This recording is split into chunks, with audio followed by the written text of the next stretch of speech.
KLEO എന്ന സംഘടനയുടെ മുഖാന്തരം പ്രതിപക്ഷങ്ങൾ ഇടപെട്ടുകൊണ്ട് അവർക്ക് സ്ഥലം വാങ്ങിച്ചു കൊടുത്തു. അതിന്റെ ഡോക്യുമെന്റ് ആധാരം കൈമാറുകയാണ്.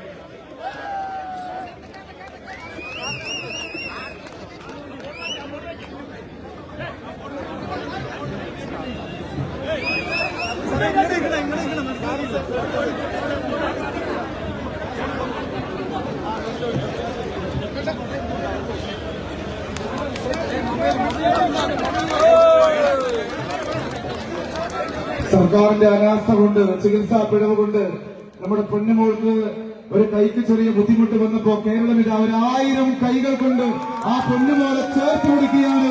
പ്രിയപ്പെട്ട പ്രതിപക്ഷ നേതാവിന്റെ കരങ്ങളാൽ ആ പൊന്നുമോളെ ജീവിതം മുഴുവൻ സുരക്ഷിതത്വത്തിലാകുന്ന അത്യപൂർവമായ ഒരു കാഴ്ചയാണ് നമ്മൾ കാണുന്നത്. ആ പൊന്നുമോളുടെ ചികിത്സ മുഴുവൻ പ്രതിപക്ഷ നേതാവ് ഏറ്റെടുത്തു. പുതിയ കൈ വെച്ചു കൊടുക്കാൻ, അതോടൊപ്പം തന്നെ ഇനി ആ പൊന്നുമോൾക്ക് ഒരു വീടെടുത്തു കൊടുക്കാൻ ഒരു സ്ഥലം വേണമെന്ന് പറഞ്ഞപ്പോ കേരളത്തിലെ കോൺഗ്രസിന്റെ പഞ്ചായത്ത് സെക്രട്ടറിമാരുടെ സംഘടനയുടെ സഹായത്തോടുകൂടി ഇത് ആ സ്ഥലവും ബഹുമാന്യനായ പ്രതിപക്ഷ നേതാവിന്റെ അനുഗ്രഹീതമായ കൈകൾ കൊണ്ട് ആ പെണ്ണുമോൾക്ക് കൈമാറുകയാണ്.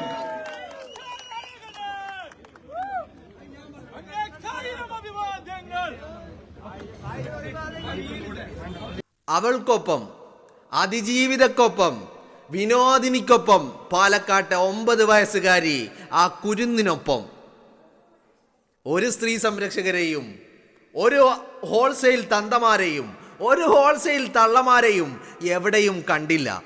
ആ കുരുന്നിന്റെ കൈ പോയപ്പോ ആരെയും എവിടെയും കണ്ടില്ല. കുരക്കാനോ ചെലക്കാനോ പേപ്പട്ടി കുരക്കും പോലെ നിർത്താതെ കുരക്കാനോ അതോ യജമാനന്റെ മുന്നിൽ വാലാട്ടി കുറക്കാനോ ഒരു സ്ത്രീ സംരക്ഷകരെയും എവിടെയും കണ്ടില്ല. പക്ഷേ ഇന്നലെ പാലക്കാട് UDFന്റെ പുതുയുഗയാത്ര, VD സതീശൻ നയിക്കുന്ന പുതുയുഗയാത്ര പാലക്കാടിന്റെ മണ്ണില്, എവിടെ?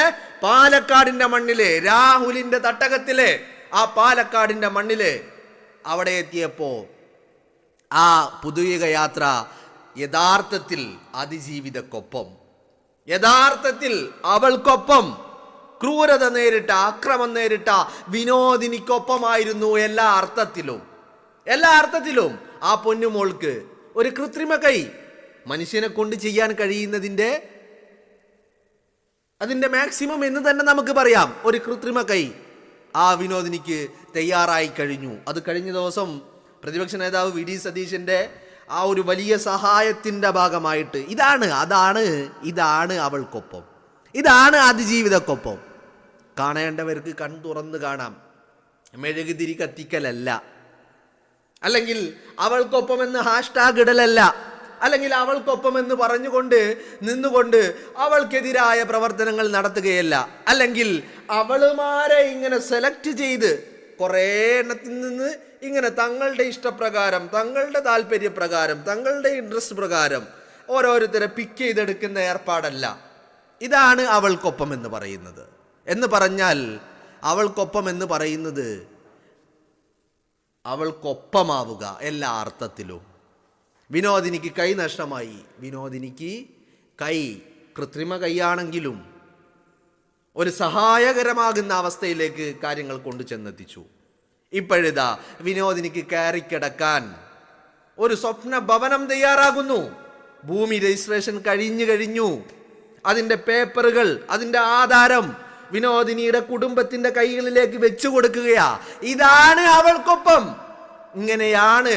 ഇങ്ങനെ മാത്രമേ സാധ്യമാവുകയുള്ളൂ. ഇങ്ങനെയാണ് നമുക്ക് നിൽക്കാൻ കഴിയുക. ചേർത്ത് പിടിക്കുക, നെഞ്ചോട് ചേർത്ത് പിടിക്കുക.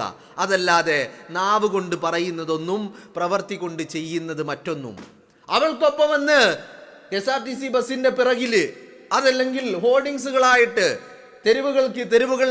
തെരുവുകൾ തോറും ഹോർഡിങ്സുകൾ വെക്കാൻ ആർക്കും സാധിക്കും. പക്ഷേ പ്രവൃത്തി കൊണ്ട് അവൾക്കൊപ്പം നിൽക്കാൻ കഴിയണം. അങ്ങനെ സാധിച്ചിരുന്നുവെങ്കിൽ ആശാ ആച്ചി ജോസഫിന് 6 or 7 കത്തുകൾ അയക്കേണ്ടി വരുമായിരുന്നില്ല. ആശാ ആച്ചി ജോസഫിന് ഒരു കോംപ്രമൈസിങ്ങിന് മുന്നിൽ നിൽക്കേണ്ടി വരുമായിരുന്നില്ല. ആശാ ആച്ചി ജോസഫിന് അങ്ങനെ അവൾക്കൊപ്പമായിരുന്നെങ്കിൽ P ശശി മുഖ്യമന്ത്രിയുടെ ഓഫീസിൽ ഉണ്ടാകുമായിരുന്നില്ല. അവൾക്കൊപ്പമായിരുന്നെങ്കിൽ മുകേഷ് MLA സ്ഥാനത്തും ഉണ്ടാകുമായിരുന്നില്ല. പിന്നീട് മുകേഷിനെ മത്സരിപ്പിക്കുകയും ഉണ്ടായിരുന്നില്ല. പിന്നീട് മുകേഷ് പാർട്ടിയിലും ഉണ്ടാകുമായിരുന്നില്ല. അല്ലേ? അപ്പോ ആരാണ് യഥാർത്ഥത്തിൽ നാവ് കൊണ്ട് പറയാതെ പ്രവൃത്തി കൊണ്ട് ആരാണ് അവൾക്കൊപ്പം? എവിടെയാണ് അവൾക്കൊപ്പം? കണ്ണ് തുറന്ന് കണ്ടോളൂ. ആരൊക്കെ കുരക്കുന്നുണ്ടെങ്കിലും, ആരൊക്കെ ചെലക്കുന്നുണ്ടെങ്കിലും, ആരൊക്കെ ഉരിയാടുന്നുണ്ടെങ്കിലും, ആരൊക്കെ ഓരിയിടുന്നുണ്ടെങ്കിലും കണ്ണ് തുറന്ന് കണ്ടോളൂ. ഇതാണ് അവൾക്കൊപ്പം. മനസ്സിലായില്ലേ? മെഴുകുതിരി കത്തിച്ചിട്ടല്ല അവൾക്കൊപ്പം. മെഴുകുതിരി കത്തിക്കാം എവിടെ? ദൈവത്തിന് മുന്നിൽ ഇല്ലേ? ക്രൈസ്തവര് യേശുക്രിസ്തുവിൻ്റെ മുമ്പിൽ ഈ മെഴുകുതിരി കത്തിച്ച് നിന്ന് പ്രാർത്ഥിക്കാറുണ്ട്. അത് അവിടെയാണ്. അതല്ലാതെ അവൾക്കൊപ്പം എന്ന് പറഞ്ഞുകൊണ്ട് മെഴുകുതിരി കത്തിച്ചത് കൊണ്ട് കാര്യമുണ്ടാ? ഇല്ല. അവൾക്കൊപ്പം എന്ന് പറഞ്ഞുകൊണ്ട് വല്ല ബീച്ചിലും പോയി ഇരുന്നിട്ട് സൊറ പറഞ്ഞിട്ട് കാര്യമുണ്ടാ? ഇല്ല. അവൾക്കൊപ്പമാണെങ്കിൽ ഒന്നില്ലെങ്കിൽ മനസ്സുകൊണ്ടും പ്രവൃത്തി കൊണ്ടും നാവ് കൊണ്ടും എല്ലാം കൊണ്ടും അവൾക്കൊപ്പം നിൽക്കാൻ സാധിക്കണം. അതിനെയാണ് അവൾക്കൊപ്പം എന്ന് പറയുന്നത്. നമ്മൾ പലപ്പോഴും പറയാറില്ലേ, നാവ് കൊണ്ട് പറയാൻ എല്ലാവർക്കും സാധിക്കും, പ്രാവർത്തികമാക്കാൻ കഴിയണം. അതാണ് എല്ലാ അർത്ഥത്തിലും എല്ലായിടത്തും അപ്ലിക്കബിളായ കാര്യം. ഇത് അവൾക്കൊപ്പം മാത്രമെന്നില്ല. പക്ഷേ ചില ആളുകളൊക്കെ ഈ അവൾക്കൊപ്പം എന്ന് പറയുകയും വേട്ടക്കാർക്കൊപ്പം നിൽക്കുകയും ചെയ്യുകയാണ് കാണാൻ കഴിയുന്നത്. അല്ലേ? നിങ്ങളൊന്ന് ആലോചിച്ച് നോക്ക്. ഒരു വിവാഹം കഴിഞ്ഞ ഒരു വ്യക്തി, ഇനിയിപ്പോൾ ഭർത്താവട്ടെ ഭാര്യ ആവട്ടെ ആരുമാവട്ടെ, ഇപ്പോൾ വിവാഹം കഴിഞ്ഞ സ്ത്രീ ഭർത്താവിനെ വഞ്ചിച്ചുകൊണ്ട് കാമുകനൊപ്പം ഹോട്ടൽ മുറികളിൽ പോയി കിടക്കുന്നു. ഇവിടെ ആർക്കൊപ്പം നമുക്ക് നിൽക്കാൻ കഴിയും? ആർക്കൊപ്പം നമ്മൾ നിൽക്കുക? ഓഫ് കോഴ്സ് നമ്മൾ ആ ഭർത്താവിനൊപ്പം നിൽക്കും. ആരാ വഞ്ചിക്കപ്പെട്ടത്? ആ ഭർത്താവ്. ഇനി വിവാഹം കഴിഞ്ഞ ഒരു ഭർത്താവ് ഭാര്യയെ വീട്ടിലിരുത്തിയിട്ട് കാമുകിക്കൊപ്പം ഹോട്ടൽ മുറികളിൽ പോയി അവിഹിതങ്ങൾ നടത്തുന്നു. ആർക്കൊപ്പം നിൽക്കും നമ്മൾ? ആ ഭാര്യക്കൊപ്പം നിൽക്കും. ആരാ വഞ്ചിക്കപ്പെട്ടത്? ആ ഭാര്യയാണ്. അല്ലേ? അവിടെയാണ് അവളാണോ അവനാണോ എന്നുള്ളതല്ല, ആരാണ് വഞ്ചിക്കപ്പെടുന്നത്, ആരാണ് ക്രൂരതകൾ നേരിടേണ്ടി വരുന്നത്, ആരാണ് ആക്രമിക്കപ്പെടുന്നത് എന്നുള്ളത് നമ്മൾ സെലക്ട് ചെയ്യുന്നത്. അതല്ലാതെ അവിഹിതം നടത്തിയിട്ട് അവിഹിതങ്ങൾ കഴിഞ്ഞ് വ്യഭിചാരവും കഴിഞ്ഞ് ലൈംഗികതയും കഴിഞ്ഞ് വർഷങ്ങൾക്കിപ്പുറം വന്ന് അവൻ എന്നെ അന്ന് പീഡിപ്പിക്കുകയായിരുന്നു എന്ന് പറയുമ്പോൾ അവൾക്കൊപ്പം നിൽക്കാൻ നിർവാഹമില്ല. അവൾ അന്ന് പോയി കിടക്കുമ്പോൾ അവളുടെ ഭർത്താവ് വീട്ടിലുണ്ടായിരുന്നു, അല്ലെങ്കിൽ അവൻ അന്ന് പോയി കിടക്കുമ്പോൾ അവളുടെ ഭാര്യ വീട്ടിലുണ്ടായിരുന്നു. അതുകൊണ്ട് അവനൊപ്പമോ അവൾക്കൊപ്പമോ അവിടെ നമ്മൾ നോക്കുന്നത് എന്താണ്? ഇതേ കാര്യങ്ങളാണ്.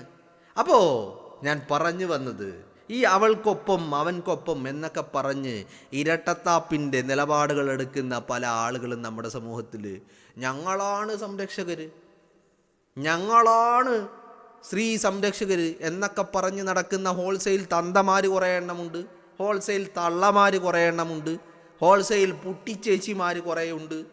ഇവരോടൊക്കെ നിങ്ങൾ ആർക്കൊപ്പമാണ് ഉണ്ടായിരുന്നത്? എവിടെയാണ് നിങ്ങൾ ഉണ്ടായിരുന്നത്? ആലോചിച്ചിട്ടുണ്ടോ? ഒരു മനുഷ്യന് ആക്രമിക്കപ്പെടുക എന്ന് പറയുന്നത് ലൈംഗികപരമായിട്ട് മാത്രമാണോ ആക്രമിക്കപ്പെടുന്നത്? അല്ലല്ലോ. പല രീതിയിൽ ഒരു മനുഷ്യനെ ആക്രമിക്കപ്പെട്ടേക്കാം. ആ ആക്രമിക്കപ്പെട്ട വ്യക്തിയോടൊപ്പം, അതല്ലേ ഒരു 9 വയസ്സുള്ള കുരുന്നിനോടൊപ്പം നിൽക്കാൻ കഴിയുന്നില്ലെങ്കിൽ പിന്നെ ആരോടൊപ്പം നിൽക്കേണ്ടത്? നിങ്ങളൊന്ന് ആലോചിച്ച് നോക്കൂ. ഈ വിനോദിനിയുടെ കൈയിൻ്റെ അവസ്ഥ നിങ്ങളൊന്ന് ആലോചിച്ച് നോക്കൂ. 9 വയസ്സ് മാത്രം പ്രായമായ ഒരു കുരുന്ന്, ജീവിതം എന്താണെന്ന് അറിയാത്ത കുരുന്ന്. ഇനി ജീവിതത്തിൻ്റെ വളരെ സുപ്രധാനമായ ഘട്ടങ്ങളിലൂടെ കടന്നു പോകാൻ ഇനി വരും ദിവസങ്ങളിൽ, വരും കാലങ്ങളിൽ, വരും വർഷങ്ങളിൽ സുപ്രധാനമായ ഘട്ടങ്ങളിലൂടെ കടന്നു പോകേണ്ട ആ കുഞ്ഞ് ആ ഒരു കൈ നഷ്ടപ്പെട്ടതിൻ്റെ പേരിൽ എന്തൊക്കെ അനുഭവിക്കേണ്ടി വരില്ലേ? അപ്പോൾ ആരാണ് യഥാർത്ഥ അതിജീവിത? ആരാണ് അതിജീവിത എന്ന് പറയുന്ന വാക്കിൻ്റെ അർത്ഥം എന്താ? താൻ നേരിട്ട ക്രൂരതയെ, അക്രമത്തെ അതിജീവിച്ചവൾ, അതിനെ മറികടന്നവൾ അല്ലേ? ആരാണ് യഥാർത്ഥത്തിൽ ആക്രമിക്കപ്പെട്ടത്? ആക്രമിക്കപ്പെട്ടാലല്ലേ അതിനെ മറികടക്കാൻ കഴിയൂ. അതിനെ മറികടന്നാലല്ലേ അതിജീവിതയാവുകയുള്ളൂ. ഇത് സ്ത്രീക്ക് മാത്രമുള്ളതാണോ? ഒരിക്കലുമല്ലല്ലോ. ഈ ലോകത്ത് സ്ത്രീ ആവട്ടെ പുരുഷനാവട്ടെ പല രീതിയിൽ ആക്രമിക്കപ്പെടുന്നുണ്ട്. അല്ലേ? അവിടെയാണ് നമ്മൾ അതിജീവിതൻ എന്ന പ്രഥമം നമ്മൾ ഉപയോഗിക്കുന്നത്. കാരണം എന്താ? ഇപ്പം നിങ്ങളൊന്ന് ആലോചിച്ച് നോക്കൂ, രാഹുൽ മാങ്കൂട്ടം വിഷയത്തിൽ യഥാർത്ഥത്തിൽ ക്രൂശിക്കപ്പെട്ടത്, ആക്രമിക്കപ്പെട്ടത്, മാധ്യമ വിചാരണ നടത്തപ്പെട്ടത്, ആൾക്കൂട്ട വിചാരണ നടത്തപ്പെട്ടത് ആരെയാ? രാഹുൽ മാങ്കൂട്ടത്തിനെയാ. അതുകൊണ്ട് അയാളെ നമ്മൾ അതിജീവിതൻ എന്ന് പറയുന്നത്, അല്ലേ? കൂടെ കിടന്ന് കുത്തിമറഞ്ഞ് പ്രണയവും കാമവും ലൈംഗികതയും അവിഹിതവും പിന്നീട് പീഡനമാക്കി ബലാത്സംഗമാക്കി മാറ്റി അയാളെ ക്രൂശിക്കുകയല്ലേ ചെയ്തത്, അല്ലേ? നിങ്ങളൊന്ന് ആലോചിച്ച് നോക്ക്. ഇവിടെ എവിടെയാണ് പീഡനം ഉണ്ടായിട്ടുള്ളത്? എവിടെയാണ് ബലാത്സംഗം ഉണ്ടായിട്ടുള്ളത്? എവിടെയാണ് ക്രൂരത ഉണ്ടായിട്ടുള്ളത്? എവിടെയാണ് ലൈംഗിക വൈകൃതം ഉണ്ടായിട്ടുള്ളത് എന്ന് ഞാനല്ല ചോദിക്കുന്നത്, കോടതികൾ ചോദിക്കുക. സെഷൻസ് കോടതി ചോദിക്കുക, ഹൈക്കോടതി ചോദിക്കുക, അല്ലേ? അപ്പൊ ആരാ ക്രൂശിക്കപ്പെട്ടതാരാ? ആരാ വേട്ടയാടപ്പെട്ടതാരാ? ആക്രമിക്കപ്പെട്ടതാരാ? രാഹുൽ മാങ്കൂട്ടം. അതുകൊണ്ട് അയാൾക്കൊപ്പം നിൽക്കുന്നു, അതിജീവിതനൊപ്പം നിൽക്കുന്നു. അപ്പോ പറഞ്ഞു വന്നത്, അജണ്ടകൾ തീരുമാനിച്ച് അവൾക്കൊപ്പം എന്നൊക്കെ ഹാഷ്ടാഗും ഫേസ്ബുക്ക് കുറിപ്പും സോഷ്യൽ മീഡിയ കുറിപ്പുകളും ഇറക്കി ഇങ്ങനെ അഭിരമിക്കുന്ന, ഉറഞ്ഞു തുള്ളുന്ന ഈ തള്ളമാരോട്, തന്തമാരോട്, ഹോൾസെയിൽ തന്തമാരോട് ഒക്കെ പറയാനുള്ളത്, ആരാണ് അവൾ? ഏതാണ് അവൾ? നിങ്ങളുടെ അജണ്ടകൾക്കനുസരിച്ച് നിങ്ങൾ സെലക്ട് ചെയ്ത് നിങ്ങൾ ചൂസ് ചെയ്യുന്ന വ്യക്തികളെയാണോ അവൾ, അവൻ എന്നൊക്കെ പറയുന്നത്? എന്തുകൊണ്ട് PT കുഞ്ഞുമുഹമ്മദിനെതിരെ പരാതി പറഞ്ഞവൾ അവളായില്ലേ? അവൾക്കൊപ്പം ഉണ്ടായില്ലല്ലോ നിങ്ങളാരും. എന്തുകൊണ്ട് മുകേഷിനെതിരെ പരാതി പറഞ്ഞവൾ അവളായിരുന്നില്ലേ? അവൾക്കൊപ്പം ആരെയും കണ്ടില്ലല്ലോ. എന്തുകൊണ്ട് P ശശിക്കെതിരെ പരാതി പറഞ്ഞവൾ അവളായിരുന്നില്ലേ? അവളുടെ കൂടെ ഒരുത്തനെയും കണ്ടില്ലല്ലോ.